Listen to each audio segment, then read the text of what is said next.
মাননীয় উপাচার্য জাহাঙ্গীরনগর বিশ্ববিদ্যালয়কে আমন্ত্রণ জানিয়েছি কথা বলার জন্য। আপনারা লক্ষ্য করবেন, আমরা ম্যানুয়ালি কাউন্ট করতে সিদ্ধান্ত নিয়ে গত রাত থেকে আমরা এই কাজ শুরু করেছি এবং আপনারা অমানবিক কঠোর পরিশ্রম করে যাচ্ছেন।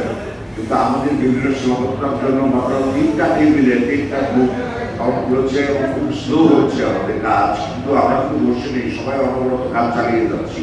তো আজকে আমরা চাচ্ছি আমাদের লোকবল আরেকটু বাড়িয়ে, বৈধভাবে আরেকটু বাড়িয়ে নিয়মের মধ্যে আরো কয়েকটা টেবিল করে কয়েকটা গ্রুপে আমরা আজকের মধ্যেই যতটা সম্ভব রেজাল্ট কাউন্ট করে রেজাল্ট প্রস্তুত করার জন্য। কিন্তু আমাদের কিছু সীমাবদ্ধতার জন্য আমরা রেজাল্টকে বাইরে কারোর সাথে শেয়ার করতে পারবো না। এখানে বিশেষ করে আমি অনুরোধ করছি, আমরা যারা কাউন্টিং এর সাথে আমরা জড়িত আছি, এখানে যারা বৈধ এজেন্টস যারা উপস্থিত আছেন তাদেরকে আমরা অনুরোধ করছি এই বিষয়টা একটু মেনে চলবেন। আমরা রেজাল্ট প্রস্তুত করে ফেলবো, কিন্তু আমাদের কিছু ইস্যুস আছে, সেই জন্য এই রেজাল্ট বাহিরে কারোর সাথে শেয়ার করতে পারবো না।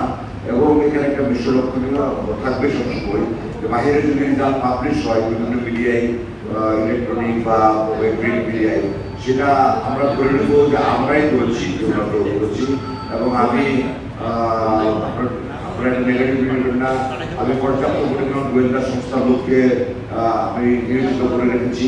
কে করবেন বা কে করবেন না, কে কি করছেন না করছেন, আমরা সবাই সার্ভিলেন্সে আছি, তাদের নজরে আছি।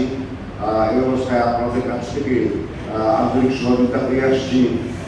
আমরা আশা করি নির্বাচন পক্ষ থেকে আপনারা সেই সহযোগিতা অব্যাহত রাখবেন।